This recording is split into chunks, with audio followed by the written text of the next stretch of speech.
حبايبي، قبل ما يبدأ المسلسل تعالوا نصلي على النبي عليه الصلاة والسلام، وما تنسوش اللايك والشير والاشتراك في القناة. جيت وجبت لكم ملخص الجزء الثاني من المسلسل التايلاندي الزوجة الفاتنة، وبنكمل مسلسلنا بعد ما ديت كان في المستشفى بين الحياة والموت في أوضة العمليات، وبعدها بشوية بيجي الدكتور وبيطمنهم عليه وبيعرفهم إنه عدى مرحلة الخطر. وفي الوقت ده بتكون أن قاعدة مع صاحبتها وبتكون متضايقة جدا إن ديت متمسك بجيني وإنه عاوز يتجوزها رغم إنها بتحبه. أما في المستشفى فديت بيكون نايم في سريره وجيني بتكون جنبه وبتحاول تهتم بيه، وهو بيكون فاقد الوعي خالص وبتكون خايفة تخسره لحد ما بيجوا أهل البيت علشان يطمنوا عليه، وجيني بتطلع تطمنه. المشكلة بقى مش هنا، المشكلة إن أهل ديت بيسيبوا ابنهم بعد ما بيطمنوا عليه وبيمشوا، وجيني بترجع تقعد جنبه تاني لدرجة إنها بتنام جنبه. ولما ديت بيصحى من النوم بيلاقيها نايمة جنبه وبيكون عاوز يدخل الحمام، وبتقوم لما بتحس إنه فاق وبتحاول تساعده لحد ما فعلا بيدخل الحمام، وبتكون مهتمة بيه جدا. وطبعا ديت بيحب اهتمامها بيه وبيستغل الفرصة دي وبيفضل يغلس عليها، أو بمعنى أصح يعكسها، يعني يا عم انت في ايه ولا في ايه. وفي الوقت ده بتكون عم ديت بتفرض سيطرتها على الشركة، وجوزها بيكون متضايق جدا من تصرفاتها بس مش عارف يسيطر عليها. واخر اليوم جيني بتاخد ديت وبتروح على البيت، وديت اكتر حاجة بتكون مبسوط بيها هو اهتمام جيني بيه، ولا كأنه طفل صغير وبيسيب كل حاجة وبينسى ان هو اتضرب بالنار. وبيتكلم مع جيني في ميعاد الجواز: يا ابني ركز، انت مضروب بالنار مش وقته. وجيني بتقول له: لا ده انت دماغك رايقة بقى، حضر نفسك يلا عشان تروح الشركة عشان مش هتلاقي حاجة تاكلها بعد الجواز. وبصراحة كده بقى ديت بيطلع محترم وبيلبس وبيروح على شركته وبيبدأ يفتش في ملفات الشركة عشان يعرف العجز جاي منين. ولما بيطلب ملفات مهمة في حسابات الشركة المساعدة بتاعته بتتحجج بأنها مش لاقياها. أما جيني في الوقت ده فبتروح تقابل صاحبتها وبتكون حاسة بالذنب جدا لأن ديت بيحبها بجد وعرض عليها الجواز، وبتحكي لصاحبتها اللي حصل معاه، وبتكون عاوزة تحكي لديت على كل حاجة واسمها الحقيقي لأنه ما يعرفش اسمها الحقيقي ولا عيلتها، وفاهم إنها بنت غنية. المهم إن جيني بعد ما بتخلص مع صاحبتها بتروح تشوف باباها في المستشفى عشان تطمن عليه، وبتاخده وبتفسحه في البارك شوية وبتحاول تتكلم معاه، لكن بتحس إن باباها يائس من العلاج وحاسس إن حياته هتنتهي.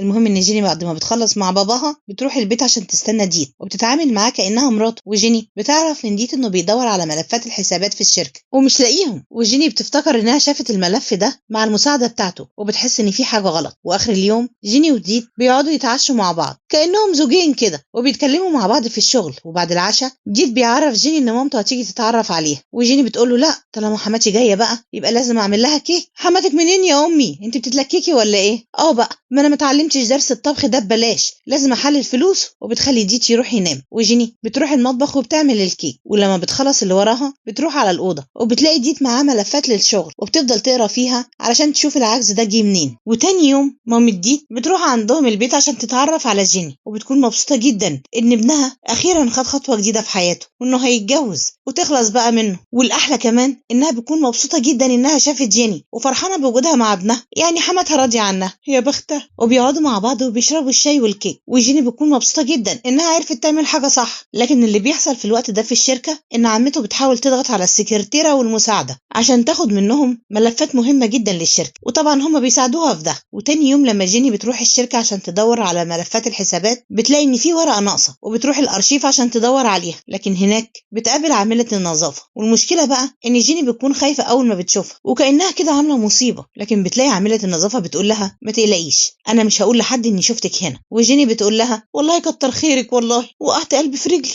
انا كنت جايه عشان ادور على ملفات الحسابات. فعامله النظافه بتقول لها: ما تقلقيش انا هساعدك تلاقيها. وبتدخل عشان تدور عليها، وجيني بتروح تساعدها، بس عامله النظافه بتكون خوافه شويتين وبتتخض اول ما بتيجي جنبها وبتوقع بوكس وبيكون فيه ورق متقطع. ولما جيني بتنزل على الارض عشان تلمه بتاخد بالها ان الورقه اللي بتدور عليها هي اللي متقطعه قدامها دلوقتي، وبتعرف ان في حد بيحاول يختلس من الشركه. واخر اليوم جيني بتروح البيت، وبعد ما ديت بينام بتقوم وبتقعد لوحدها وبتقطع الورق وبتفضل تلزقه عشان تعرف المكتوب في الورق لحد ما بيجي تاني يوم عليها وما بيكونش لسه خلصت، وبتضطر انها تقوم وتشيل الورق ده قبل ما ديت يشوفه، وطبعا بتروح تنام جنبه ولا كأن حاجه حصلت. وبيقوم ديت وبيصحيها بكل رومانسيه وبيقول لها: انا قلقان جدا من مقابله باباكي، انا عاوزك تساعديني في اختيار اللبس. بصي انا عايز باباكي ينبهر بيا لما يشوفني. وجيني بتقول له: ينبهر بيك على ايه؟ ده لو شافك بهدوم مقطعه هيقتنع بيك عادي خالص. المهم ان ديت بيقتنع بكلامها وبيقوم يجهز نفسه، ولما بيروح المستشفى ديت بيكون قلقان جدا من مقابله باباها. المشكله مش هنا، المشكله ان جيني لما بتدخل اوضه باباها بتلاقي ان باباها مش في الاوضه اصلا وفي ناس تانية موجودين في الاوضه وبيمثلوا انهم اهلها علشان ديت يقتنع بيهم، لكن هي بتفهم ان صاحب الشركه اللي هي شغاله فيها هو اللي عمل كده، فبتسيب ديت يتعرف على اهلها اللي هم مش اهلها اصلا، وبتروح جايه تقابل صاحب الشركه اللي بتشتغل فيها، وبيكون مستنيها في المستشفى عشان يعرفها ان هو اللي عمل كده. لكن جيني بتكون حابه ان ديت يعرف كل حاجه عنها من الاول، وطبعا صاحب الشركه بيبوظ كل حاجه. وبتلاقي صاحب الشركه بيهددها وبيقول لها لو حاولتي تكشفي حقيقتك لديت مش هتعرفي مكان باباكي. وهنا صاحب الشركه بيفتكر ان هو نقل باباها من المستشفى ووداها على مستشفى تانية خالص عشان يقدر يتحكم في جيني. ولما جيني بترجع البيت مع ديت بتلاقي ديت مبسوط جدا عشان اهلها كانوا مبسوطين بيه، لكن ديت بيحس ان جيني نفسها مش مبسوطه وبيسالها عن سبب زعلها. وجيني بتحاول انها تضيع في الموضوع عشان ديت ما يحسش بحاجه، وكالعاده ديت بيفضل يحب فيها شويه ويطمنها ان هو هيفضل موجود جنبها. لكن جيني بتكلم صاحبتها وبتحكي لها اللي حصل معاها، وبتعرفها ان صاحب الشركه بيستغلها عشان بيكون عاوز يتحكم فيها. لكن آن في الوقت ده بتكون عرفت من صاحبتها ان ديت اتصاب بالنار، ولما بتحاول تكلمه بيكون قاعد مع اهله واهل جيني او الناس اللي بيمثلوا انهم اهل جيني، وتقريبا كده بيطلب ايديها منهم. وطبعا اهل جيني ما بيعترضوش ابدا. المهم ان جيني وديت بيروحوا الشركه عشان يكملوا شغلهم، وجيني بتكون فهمت ان المساعده بتحاول تخبي ورق الحسابات. لكن بعد شويه ديت بيروح لمكتب جيني وبيكون بيتلكك عشان يفضل جنبها ويفضل قريب منها شويتين ثلاثه كده. وفي الوقت ده آن بتيجي وبتشوفهم مع بعض، وتقريبا كده بيجي لها ذبحه صدريه من كتر الرومانسيه الزياده بتاعتهم، وبتفضل تعيط. عندك حق، انا نفسي هعيط. المهم ان جيني لما بترجع بيتها بتلاقي فيه ملف قدام باب شقتها، وبتروح تشوف وبتلاقي فيه معلومات تخص جيني، وتقريبا كده ما بتصدق لانها بتحس انها هتخلص منها. اما جيني فبتحاول تقف جنب ديت، لكن وقفه رجاله بصحيح، وبتحاول تطمنه ان هو يقدر يحل عجز الشركه لحد ما ديت بينام. وجيني بتروح تكلم صاحبتها وبتقعد تكمل في تلزيق الورق لحد ما بيجي تاني يوم، وديت بيصحى بدري وجيني ما بتقدرش تخلص بقيه الورق. المهم انها بتقوم تجهز لبسه عشان يروح الاجتماع بتاع الشركه اللي هيلاقي فيه العجز. وطبعا جيني بتطمنه ان كل حاجه هتتصلح قبل ما يمشي. وطبعا ديت بيحب اهتمامها بيه جدا وبشغله. لكن في الوقت ده بتكون انا عرفت معلومات عن جيني، وعرفت اسمها الحقيقي، وعرفت ان باباها مريض وهي اللي بتصرف عليه من شغلها في شركه عارضات الازياء للايجار. وبتروح على بيت باباها عشان تتاكد من المكان والمعلومات. وفي الوقت ده جيني وديت بيكونوا في عالم تاني اصلا وملهمش دعوه باللي بيحصل، وبيكونوا في محل الفساتين وبينقوا فستان الفرح. وجيني بتروح تلبس الفستان، وبصراحه بيكون الفستان جميل جدا عليها وبيعجب ديت وبيشتروه لها، وكالعاده بيفضل يعاكس فيها، واحنا كسناجل عمالين نتفرج عليهم عادي كده خالص. لا، ما الرومانسيه دي كتير علينا قوي. المهم ان آن في الوقت ده بتكون محتاره تقول لديت اللي عرفته. اما ديت وجيني فبيروحوا يتجمعوا مع العيله وبيتغدوا معاهم، وطبعا عمة ديت بتكون موجوده. ولما بتلاقي جيني لوحدها بتروح تتخانق معاها كالعاده يعني، ولما بيقعدوا على الاكل بتفضل تهزقها. لكن ديت طبعا بيتضايق من طريقه كلامها معاها وبيزعق لعمته، وتقريبا كده بيكون لسه فاضل عندها شويه كرامه، فبتاخد بعضها وبتمشي. وديت بيفضل يعتذر لجيني، وجيني بتقول له والله يا ديت يا ابني انا زهقت من العيله بتاعتكوا دي، بس كل يهون علشانك. وبيمشوا من البيت، وجيني بتروح تقابل صاحبتها وطبعا بتحكي لها اللي حصل. وديت في الوقت ده بيكون مبسوط جدا وهو بيتفرج على الصور بتاعته، وبيكون مبسوط جدا. لكن فرحته ما بتكملش لما بيلاقي ان آن جاي عشان تعكنن عليه، وبتقول له ان جيني طلعت نصابه وبتشتغل لصالح شركه عارضه ازياء، والمفروض انها بتنقي عريس يكون غني علشان تتجوزه وتاخد فلوسه. وبتقول له اسمها الحقيقي، وبتعرفه ان باباها مريض في المستشفى، وبيفهم ان العيله اللي قابلته دي ما بيكونش عيله جيني. وطبعا ديت بيكون متاثر من الكلام ده جدا وبيفضل يعيط. اما جيني في الوقت ده فبتكون راحت لباباها المستشفى، وبتقابل هناك الدكتور بتاعه اللي بيعرفها ان باباها ما بيستجيبش للعلاج ابدا، وطبعا بتفضل تعيط. وفي الوقت ده جاي بيكون معاه وبيحاول يهون عليها اللي هي سمعته كصديق يعني. اما جيني فبترجع البيت اخر اليوم وبتلاقي ديت نايم او بيمثل ان هو نايم، لكن جيني بتروح تقعد على الارض وبتكمل تلزيق الورق عشان تقدر تساعده في الشغل. ولما بتخلص الورقه بتصورها وبتعرف ان عمته هي سبب في المشاكل اللي بتحصل للشركه، وبتدخل تنام جنبه وبتحضنه. لكن ديت بيكون صاحي ما بيحاولش ان هو يقرب منها وبيعمل نفسه نايم. وتاني يوم ديت بيصحى من النوم وبيحاول يتعامل مع جيني بشكل طبيعي علشان ما يحسسهاش بحاجه، وبيفتكر لما شافها وهي قاعده بالليل وهي بتلزق الورقه، وبيفضل يدور في الدولاب لحد ما بيلاقي الورق المتقطع، وبيفهم ان جيني مخبيه عليه حاجه. وبعد شويه جيني وديت بيكونوا مع بعض، وتقريبا كده ديت بيكون خايف ان هو يخسر جيني وبيقربوا من بعض.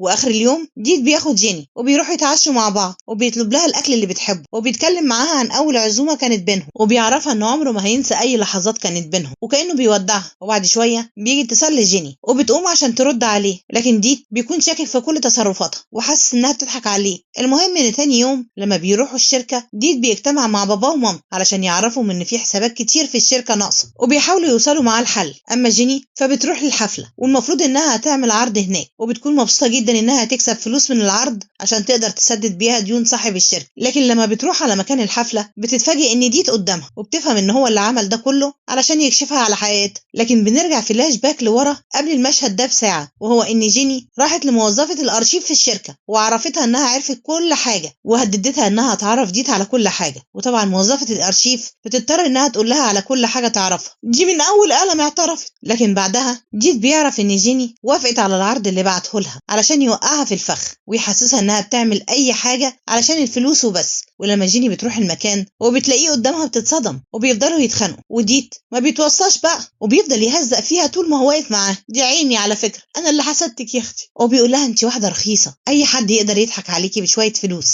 اي كده صعب قوي. وبيسيبها ويمشي، وجيني بتفضل تعيط، وديت بيطلع عند العربية بتاعته وبيفضل يعيط هو كمان. انا مش فاهمة انتوا بتعشقوا جلد الذات ولا ايه؟ وبعدين يا اختي ما انتوا كنتوا مزودين الرومانسية قوي، خليتوني حسدتكم. وجيني بتروح عند صاحبتها وبتفضل تعيط، وطبعا بتقعد معاها وبتحكي لها كل اللي حصل. لكن صاحبتها بتقول لها انت ما ينفعش تسيبي ديت دلوقتي خالص، عشان لو المدير عرف هيعمل منك بفتيك. اما ديت في الوقت ده فبيروح عند آن ام قلب حنين دي علشان يعرفها ان هو كشف جيني على حقيقتها، وبيفضل يقول لها انا كنت غبي قوي لما صدقتها وصدقت انها فعلا بتحبني. ولما بيرجع البيت بيلاقي جيني جت البيت علشان تفضل فيه. لكن ديت لما بيشوفها ما بيكونش مهتم بيها ابدا، وبيدخل على اوضته، وجيني ما بتقدرش تروح وراه وبتروح تنام على الكنبه دي. وفي نص الليل ديت بينزل يشوفها وبيحط الغطا عليها. ها انت اللي بتخليني احسدكوا اهو. وبيسيبها ويمشي، وجيني بتكون صاحيه وبيصعب عليها نفسها وبتفضل تعيط، يا بنت قطعتي قلب. وتاني يوم لما ديت بيصحى من النوم بيلاقي جيني عامله له فطار وسايبه له على السفره ومعاه رساله، وبتقول له فيها انها مش هتقدر تفضل معاه طول ما هو مش واثق فيها كده. وجيني بتروح المكتب وبتكون مستنيه ديت يروح على المكتب عشان تتكلم معاه. وفعلا ديت بيروح المكتب، ولما جيني بتروح تتكلم معاه بتعرفوا انها هتستقيل. وبتلاقي ديت بيقول لها احسن، على الاقل تكون سيرتك كويسه في الملف بتاعك ووفرتي بقى. وهنا جيني بتفهم ان ديت ما عادش طايقها اصلا، وبتسيب له الخاتم بتاعه وبتمشي. وبالرغم من ان ديت بيكون باين قدامها ان هو مش فارق معاه اي حاجه، الا انه بيكون منهار من جوه قلبه. وجيني بتكون واقفه قدامه ومصدومه من رد فعله. ولما بتخرج من مكتبه بتاخد حاجتها وبتمشي، فبتلاقي صاحبتها مستنياها قدام الشركه علشان تاخدها. وبعد ما صاحبتها بتروح شغلها جيني ما بتلاقيش حد قدامها غير جاي علشان يقف معاها في الورطه اللي هي فيها دي، وبتطلب منه ان هو ينقل باباها من المستشفى اللي هو فيها علشان صاحب الشركه ما يعملش فيه حاجه. اما ديت فبيروح يقابل صاحب الشركه اللي جيني شغاله فيها، وبيعرفوا ان هو يبعد عنها بما انه اخد فلوسه منها. لكن صاحب الشركه بيطلع واطي واطي يعني مش كلام، وبيقول له مالكش دعوه بيها، مش انت سبتها خلاص بقى هكون لغيرك. اما جاي في الوقت ده فبيكون راح المستشفى اللي بابا جيني فيها وخلص حسابه فيها، وبياخده من المستشفى قبل ما صاحب الشركه يعرف. لكن وهم خارجين صاحب الشركه بيعرف ان جاي خد بابا جيني من المستشفى ومشي، وبيتصل على واحد من رجالته عشان يراقب جيني ويقتلها كمان. وفعلا البلطجي ده بيعرف مكان جيني اللي بتكون في الوقت ده مع صاحبتها، وبيحسوا ان في شخص بيراقبهم، وبيحاولوا انهم يروحوا البيت عشان يستخبوا منه. لكن فجأة بيلاقوا البلطجي داخل البيت ومعاه سلاح، فبيضطروا انهم يطلعوا يجروا من البيت قبل ما البلطجي يشوفهم. لكن للاسف البلطجي بيشوفهم وهما بيهربوا وبيروح وراهم، لكن جيني وصاحبتها بيقدروا يهربوا منه بالعربية دي. المهم ان جيني بتروح على بيت جاي لانه بيكون خد باباها عشان ياخد باله منه ويهتم بيه، وده كله طبعا عشان سواد عيونها يمكن ترضى عنه. وتاني يوم جيني وهي بتتمشى مع باباها بيقول لها مش انتي قلتيلي انك هتعرفيني على حبيبك؟ وجيني بتقول في سرها كان على عيني يا عم الحاج، بس والله يا دوبك لسه منفصلين عن بعض. وجيني بتقول له حاضر هبقى اجيبهولك في اقرب وقت عشان يتعرف عليك. وفي الوقت ده بيكون جاي واقف وراهم وصعبان عليه حالة جيني اللي هي فيها، وهي بتهرب طول الوقت عشان تحمي باباها. لكن في الوقت ده بيكون البلطجي اللي بيراقب جيني وصل للفندق اللي جيني كانت موجودة فيه وملقاش حد، وبيتصل على صاحب الشركة عشان يعرفه. وديت في الوقت ده بيروح عند اهله عشان يرجع لهم الخاتم بتاع مامته، وبيعرفها ان هو انفصل عن جيني. وبيلاقي مامته بتقول له ليه كده يا ابني؟ ده انا كنت ما صدقت خلصت منك ولقيت واحدة تهتم هي بيك. وديت بيقول لها اعمل ايه بقى، نصيب يا ست الكل، والمكتوب على الجبين لازم تشوف شيرين. المهم ان جيني في الوقت ده بتكون مع باباها في بيت جاي، وجاي بينادي على الضابط علشان يعرفوا انهم مهددين بالخطر من صاحب شركة الازياء. لكن بابا جيني لما بيشوفه بيفهم ان في حاجة مش مطمن لها خالص، وجيني بتطمنه وبتقول له مفيش اي حاجة، شوية دواعي امنية بس. وفي الشركة جوز عم ديت بيكون موجود في الشركة مع باباه، وبيعرفوا ان ديت انفصل عن حبيبته. وطبعا جوز عمته بيعرف ان مراته الحيزبونة دي هي السبب في ده. اما عم ديت في الوقت ده فبتكون مع آن وبتعرفها ان جه وقتها عشان تقرب من ديت، وطبعا بتفهمها ان هي اللي بعتت لها كل حاجة خاصة بجيني. بس العمة الحيزبونة دي هتسكت على كده؟ لا ازاي. بتروح عند مامة ديت عشان تستفزها وبتقول لها ان ابنك كان هيعمل لنا مصيبة كبيرة قوي، وكان هيتجوز واحدة من الشارع وكان هيفضحنا. ومامة ديت بتقول لها اسكتي اسكتي يا ست، انت شكلك كبرتي وخرفتي. وبعد ما بتمشي مامة ديت بتكلمه وبتقول له روح هات جيني وخليها ترجع لك تاني، احنا مش عاوزين فضايح لحسن عمتك هتفضحنا. وتقريبا كده ديت بيقتنع بكلامها، لكن هوب بيلاقي المتخلفه دي جايه عنده في الشركه وبتحاول انها تقرب منه وبتاخده بيروح على الكافيه اللي بيقعدوا فيه على طول علشان تخليه يغير جو. بس تقريبا كده ديت بيفضل يعيط على ذكرياته مع حبيبته وبيفضل يندب حظه على اللي حصل. وجيني بقى ما بتصدق وبتلاقي ان ديت ضعيف في الوقت ده وبتقرب منه. اما جيني في الوقت ده فبيكون قاعده مع باباه وبيسالها عن اللي بيحصل معاه، لكن بيكون مش مطمن. وهنا جيني بتقول له ان في شخص اتهجم عليها وهي في البيت اخر مره، علشان كده الضابط جه حقق في الموضوع. ولما جيني بتروح تقعد مع جاي بيقترح عليها انها تفتح مشروع لحسابها هي بما انها بتعرف تعمل كيك يعني. وطبعا جاي بيطمنها ان هو هيفضل جنبها وهيساعدها. وعم ديت بتكون مع صاحب الشركه وبيتفقوا مع بعض على جيني عشان يعرفوا مكانها ويخلصوا منها عشان ما ترجعش في حياه ديت من تاني. وديت في الوقت ده بيكون عقله مش معاه خالص وطول الوقت سرحان حتى هو قاعد مع اصحابه. ولما اصحابه بيحسوا ان ديت مش مركز معاهم بيحاولوا يخرجوه من اللي هو فيه، وهو بيسيبهم وبيروح الحمام وبيفضل يفتكر ايامه مع جيني وبيحس ان هو مش قادر يستغنى عنها وبيخرج لاصحابه وبيعتذر لهم وبيمشي. لكن بتحس ان ديت تعبان وبتحاول تهون عليه وتقف جنبه. يا بنتي والله لو عملتي ايه انسي يا ماما، ما بيحبكيش يا شيخ. والتعبانه بقى عشان تكمل المصيبه اكتر بتاخد ديت على بيت جاي عشان تعرفوا ان جيني قاعده عنده في البيت. وطبعا ديت هو وجاي بيكونوا ما بيطيقوش بعض اصلا، واول ما بيشوفوا بعض بيفضلوا يتخانقوا لحد ما جيني بتطلب من ديت انها تتكلم معاه. ولما بتاخد ديت عشان تتكلم معاه بتقول له انا ما حبيتش حد في حياتي قد ما حبيتك انت، واقسم لك اني ما كنتش عاوزه اضحك عليك وان انا ضحيه لكل اللي بيحصل. وديت بيقول لها انت لسه هتفضلي تمثلي عليا كتير؟ ما خلاص بقى، ايه رايك ترجعي تعيشي معايا تاني؟ ما انت كده كده بتعملي اي حاجه عشان الفلوس. وديت تقريبا بيتجنن وبيحاول ان هو يتهاجم عليها غصب عنها، وجيني بتضربه بالقلم وجاي بيجي وبيبعد ديت عنها وبيطرده من البيت. وتاني يوم جاي بياخد جيني والعيله وبينقلهم على بيت تاني في المزرعه عشان محدش يقدر يعرف مكانهم ولا يقدر يوصل لهم. وبعد ما بيستقروا في المكان صاحبة جيني بتشكر جاي ان هو وقف معاهم وانه بيساعد جيني واهلها. اما في الوقت ده فبيكون مستقرة في بيت ديت بحاجة انها بتاخد بالها منه وبالمرة بتقرب منه عشان يحبها وينسى جيني. وجيني في الوقت ده بيكون بدأت تحضر لمشروعها الجديد علشان توزع الكيك بتاعها على المطاعم. لكن ديت لما بينزل عشان يفطر بيلاقي مستنياه عشان يفطروا سوا. فديت بيتعصب وبيقول لها والله انا ما طايق النفس اللي بتنفسه وسيبيني في حالي بقى احسن. لكن بيكون مخها تخين حبتين وبتقول له بس انا بحب وعاوزه راحتك. وديت بيقول لها بس انا بقى ما بحبش غير جيني ومش قادر احب حد غيرها ولا هقدر ابعد عنها. وبيقول لها تقدري تخليكي انت في البيت زي ما انت عايزه وانا همشي. ارتحتي يا بومه؟ اهو ساب لك الدنيا كلها ومشي. المهم ان ديت بيروح الشركه لكن بيفضل طول الوقت سرحان وما بيقدرش يركز في شغله خالص. وفي الوقت ده جيني بتكون قاعده مع صاحبتها وبتوريها الورقه اللي كانت معاها وبتقول لها انا كنت عاوزه اديها لديت بس ما كانش فيه فرصه اديها له عشان يلحق ينقذ شركته من الافلاس. وبتطلع مع صاحبتها السوق عشان تجيب المشتريات بتاعه المشروع بتاعها، وهما في الطريق بيحاولوا يلاقوا حل عشان ينقذوا ديت من الافلاس. اما صاحب الشركه فبيكون في الوقت ده مع البلطجي وبيحاول يلاقي طريقه عشان يخلصوا بيها من جيني ويعرفوا مكانها. وجيني اخر اليوم بتقعد مع باباها وبتحاول تهون عليه تعبه، لكن باباها بيفاجئها وبيقول لها انه عرف انها انفصلت عن ديت وبيحكي لها انه شافه لما جه قدام بيت جاي وفضل يزعق. وللاسف باباها بيحس بالذنب لما بيفهم ان هو مرضه كان هو السبب في المشاكل اللي هي فيها. وطبعا جيني في الوقت ده ما بتصدق وبتفتح في العياط وبتفضل تعيط وباباها بيفضل يطبطب عليها لحد ما بيهديها. يا حبيبي يا بابا، ده لو كان بابا كان ذبحني. اما ديت في الوقت ده فبيكون راجع سكران البيت بتكون مستنياه. يا بنتي بقى ما تخلي فيه كرامه شويه وبتحاول انها تهتم بيه. وديت بيشوف وبيتخيلها جيني وبيقرب منها. وطبعا بتعجبها الحكايه قوي، لكن ديت بيفوق في اللحظه الاخيره وبيبعد عنها. وتاني يوم جيني بتحاول انها تبدا خطوه جديده في حياتها وبتعمل الكيك اللي بتحبه، لكن ديت بيكون حياته واقفه وبيفضل يفكر في جيني طول الوقت. وبابا جيني بيحس انها بتحاول تهرب من اللي هي فيه عن طريق الشغل يعني وبيروح يتكلم معاها، لكن بيعرف من جيني انها كده مبسوطه وبيعدي يوم ورا التاني وديت بيفضل سرحان طول الوقت.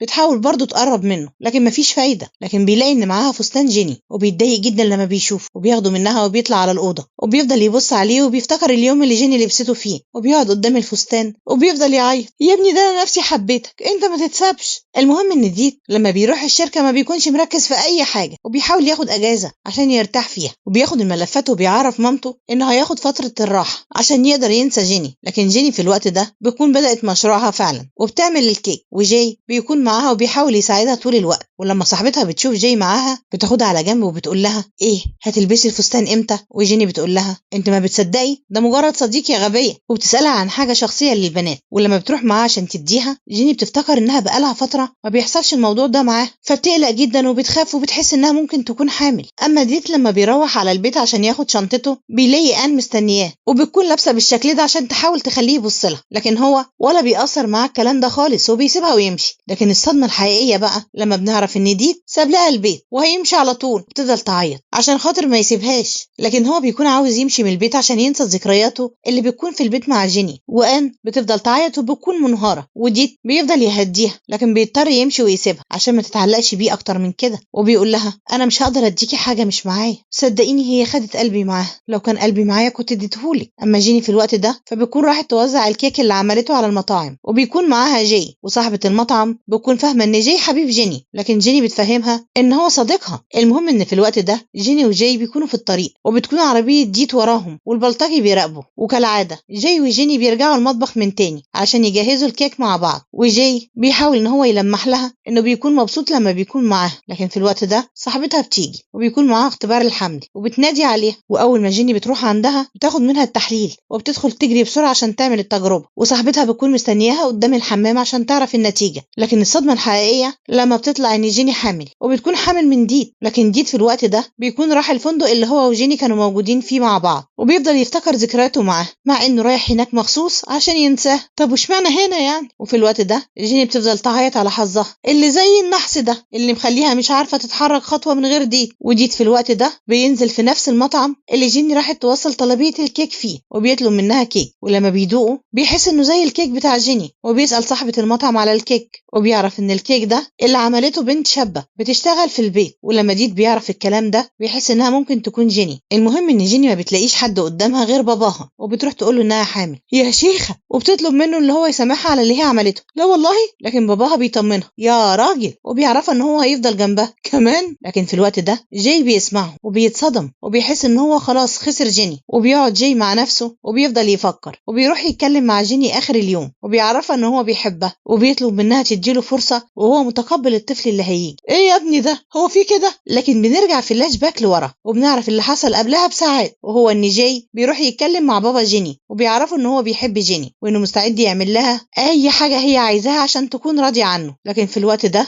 اهل الديت بيكونوا في الشركة وبيحاولوا يشوفوا المشكلة اللي حصلت في الشركة عشان يعرفوا هي جت منين المشكلة دي. واخر اليوم جاي بيكون مع جيني وبيحطوا الكيك في العلب وبيعترف لها ان هو بيحبها وبيطلب منها انها تديله فرصة. لكن للاسف جيني ما بتصدق وبتطمن لما بتلاقي حد هيهتم بيها وبطفلها. وتاني يوم جاي بيروح مع جيني المطعم عشان يوصلوا طلبية الكيك، وبتعرف من صاحبة المطعم ان الكيك عجب الزباين جدا. وبعد ما بيمشوا ديت بيشوفهم مع بعض وهم خارجين من المطعم، وبيلاقي صاحبة المطعم بتعرفه ان الكيك بقى موجود دلوقتي في المطعم، وهنا بيتأكد ان جيني هي اللي عملته. وطبعا ديت اول حاجة بيعملها هو ان هو بيروح وراها وبيفضل يتخانق مع جاي لحد ما جيني بتبعدهم عن بعض، وبتوقف ديت وبتقول له انا بحب جاي وهتجوزه. وجاي نفسه بيكون مصدوم من كلامها. وفي الوقت ده عم ديت بتهدد باباه وبتعرفه انها تتهمه باختلاس الشركة لانه مش قادر يثبت مين اللي اختلس الشركة. ومام ديت بتروح وراها عشان تتخانق معاها، لكن الحيزبونة بتزعق لها وبتبعد عن طريقها. اما جيني وجاي فبيرجعوا البيت عشان يجهزوا طلبية الكيك الجديدة. لكن المفاجأة وهم قاعدين مع بعض بيلاقوا البلطجية بتضرب نار عليهم وبيبدأوا يهربوا من المكان، وصاحبة جيني بتاخد باباها وبتهرب، وما بيكونش موجود في المكان غير جاي وجيني، وبيحاولوا انهم يستخبوا منهم لحد ما واحد من البلطجية بيدخل البيت وجاي بيضربه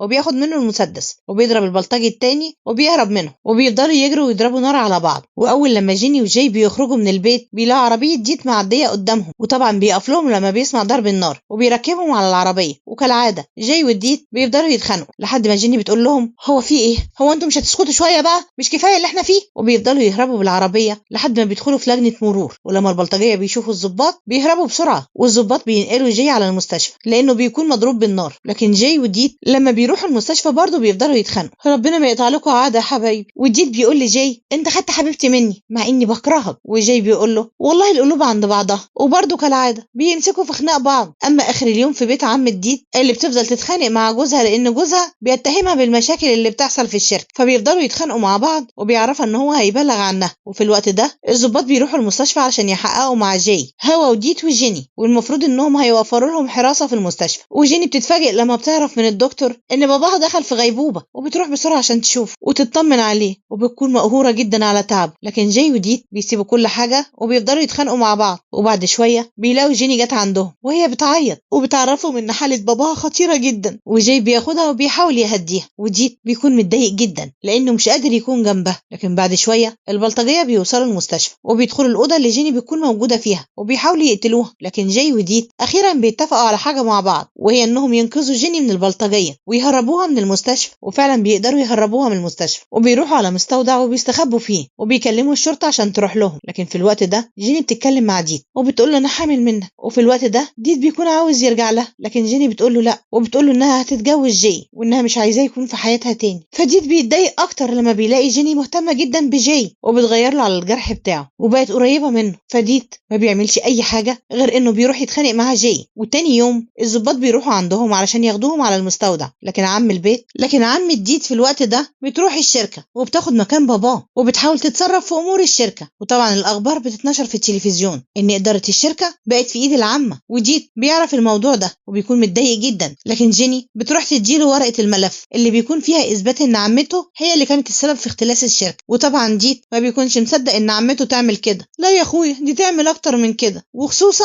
لما بيشوف جيني مع جاي بيحس ان هو ملوش لازمه في البيت، فبيروح عشان يتاكد بنفسه. اما الضباط في الوقت ده فبيكونوا مع صاحب الشركه عشان يحققوا معاه، فبيخلي مسؤوليته عن اي اتهامات تخصه لان مفيش دليل واحد ضده. وتاني يوم ديت بيتاكد من الخبر في التلفزيون لما بيلاقي باباه بينقل الاسهم بتاعته لعمته. وفي اللحظه دي ديت بيروح لاهله علشان يقف جنبهم ويعرف اللي حصل لهم، وبيلاقي جوز عمته راح لهم وبياكد لهم كلام جيني. وطبعا ديت بيضطر ان هو يستخدم الورقه اللي معاه عشان يكشف عمته. اما صاحب الشركه بيلاقي جيني راحت عنده وبتترجى ان هو يسيبها في حالها، والمقابل انها مش هتسيب ديت في حاله وهتعمل له كل اللي هو عاوزه. وطبعا صاحب الشركه ما بيصدق وبيقولها تروح على البيت عند ديت وترجع تعيش معاه من تاني. وطبعا جيني بتضطر انها تسمع كلامه وبتروح لبيت ديت وبتقول له انا جيت علشانك. وديت بيقول لها تمام، هتعيشي معايا من غير ما تحسسيني ان في اي حاجه حصلت بينا، وهتنامي كمان في نفس الاوضه. وطبعا جيني بتضطر انها توافق على طلباته. ولما جيني بتطلع الاوضه بتلاقي الفستان اللي جابته وبتفضل واقفه قدامه لحد ما ديت بيجي وبياخده من قدامها وبيقول لها ما بقالوش لازمه خلاص. واخر اليوم لما جيني بتروح تنام بتكون نايمه بعيده عن ديت، لكن ديت بيحاول ان هو يقرب منها وبيحسسها ان مفيش اي حاجه حصلت بينهم. وتاني يوم لما ديت بيروح الشركه بيعمل اجتماع عشان يقدر يحل المشكله. وفي الوقت ده جيني بيكون مع صاحب الشركه اللي بيطلب منها تجيب له اخبار ومعلومات عن الشركه، لكن جيني بتكون رافضه انها تعمل كده. ولما بترجع البيت بتجهز لديت الاكل كالعاده يعني، وبتهتم بيه وبتتكلم معاه عن الشركه. واخر اليوم بيروحوا يناموا. المهم ان ثاني يوم ديت بيروح على شغله، وآن بتحاول تنسى ديت بشغلها، وصاحبها بيكون جنبها طول الوقت علشان ما تحسش انها لوحدها. اما الضابط بيكون مراقب صاحب الشركه طول الوقت وبيعرف تحركاته كلها، وبيلاقيه قابل البلطجي والشرطه بتفضل تجري ورا البلطجي علشان يقبضوا عليه، وما بيلاقيش قدامه حل غير انه يستسلم. والشرطي ده بيروح لجاي وبيعرفوا انهم قبضوا على الشخص اللي هجم عليهم في البيت. وديت بيروح الشركه وبيلاقي صاحب آن مستنيه في المكتب، ولما بيروح يتكلم معاه بيعرف ان آن منهاره من غيره وبيطلب منه ان هو يروح يتكلم معاه. وجيني بتروح لصاحب الشركه وبتعرفه المعلومات اللي عرفتها عن تحركات ديت في الشركه، لكن بتلاقي مكالمه من المستشفى اللي باباها فيها وبيعرفوها ان باباها حالته بقت خطيره جدا. ولما بتوصل المستشفى بتدخل تطمن على باباها، لكن بتلاقي ان حالته بتسوء اكتر والدكاتره بيطلعوها من الاوضه. وبعد ثواني الدكتور بيطلع وبيقول لها اكبر صدمه في حياتها، وهي ان باباها مات. باباها اللي كانت بتعمل عشانه كل ده عشان يكون في احسن صحه، لكن الموت ده قدر وهي ما قدرتش تعمل له اي حاجه. وديت في الوقت ده بيروح لآن اللي بتكون اصلا فاقده شغف الحياه وبتكون قاعده تنكد على نفسها، وبتلاقي ديت جه علشان يتكلم معاه وبيقول لها انت اختي وصاحبتي من واحنا صغيرين وعمري ما شفتك اكتر من كده. المهم ان ديت بيحاول ان هو يفهمها ان هو بيحب جيني ومش هيقدر يحبها ابدا، ولازم تقتنع بده وتشوف حياتها مع شخص تاني يستاهلها ويحبها. وديت بيمشي وبيسيبها، وصاحبها بيدخل يشوفها في الاوضه ومش بيلاقيها، لكن بيلاقي السليبر بتاعها جنب الشباك وبيفهم انها رمت نفسها وبيقعد يعيط وبينادي عليه. وفجاه بيلاقيها جايه جنبه وبتقول له في ايه يا عبيط انت، ما انا هنا اهو. وصاحبها بيقول لها ايه ده انت عايشه؟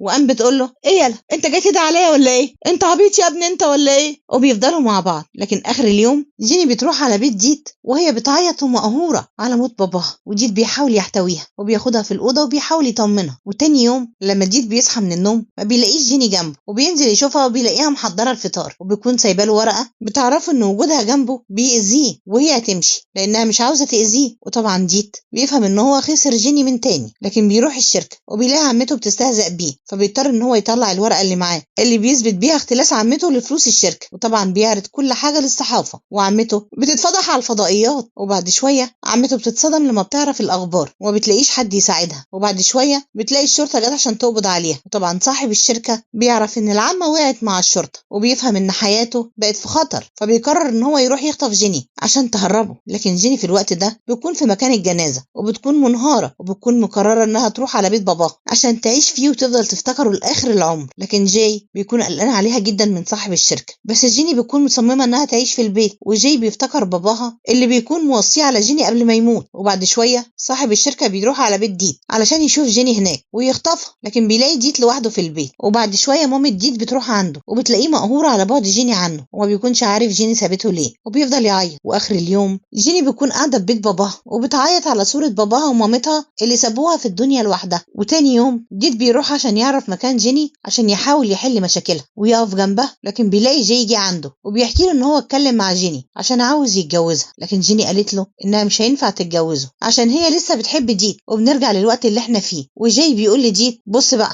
انت ترجع لجيني وتريحنا من النكد بتاعك انت وهي ده، وتفضل جنبها وتربي ابنك، اتلموا بقى شويه. وجاي بياخد ديت وبيروح عند جيني عشان يرجعها البيت. لكن جيني في الوقت ده بيكون في بيت باباها وبتحس ان بنت عمها اختفت مره واحده، ولما بتخرج تدور عليها بتلاقي صاحب الشركه ماسكها وجرحها من رجليها، وبياخد جيني وبيسيبها ويمشي. وديت وجاي بيوصلوا البيت على صوت صريخ بنت عمها، وبيروحوا البيت وبيلاقوها مجروحه على الارض، وبيعرفوا منها ان صاحب الشركه خطف جيني ومشي بيها. بتعرفوا من الطريق اللي مشوا فيه، وديت بيروح وراهم. اما جاي فبيفضل مع بنت عمها عشان يطلب لها المستشفى. وديت بيروح ورا جيني وصاحب الشركه وبيحاول ان هو ياخد جيني، لكن صاحب الشركه بيكون معاه مسدس وبيفضل يهدده ان هو لو قرب منه هيقتلها ويخلص. وفجاه صاحب الشركه بيضرب نار، وبعد شويه الشرطه بتيجي وبتقبض على صاحب الشركه وهو مضروب نار في دراعه. والاخبار بتنشر ان صاحب شركه الازياء اتقبض عليه. وبعد فتره بتظهر جيني في فستان الفرح وجاي بيروح يستقبلها. لكن يا جماعه ايه اللي حصل في ديت؟ تفتكروا مات؟ لا لا لا، بس المخرج هو اللي بيحب يخوفنا شويه. وبنعرف ان يوم الحادثه وقت ما صاحب الشركه ضرب النار جاي نط على ديت علشان يبعدوا عن الرصاصه. وبنرجع للوقت اللي احنا فيه وبنعرف ان جاي هو اللي سلم جيني لديت في يوم فرحهم وكانه هو اخوها. واخيرا جيني وديت بيتجوزوا وبيكونوا سعداء جدا مع بعض. ولحد هنا بيخلص مسلسلنا. ويا ريت كل اخواتي يواظبوا على الصلاه في مواعيدها. ولو عجبكم الفيديو يا ريت ما تبخلوش علينا باللايك، ولو اول مره تتفرجوا علينا يا ريت تعملوا لنا اشتراك وتفعلوا الجرس عشان يوصلكم مننا كل جديد بنقدمه. وان شاء الله اللي جاي هيعجبكم اكتر واكتر.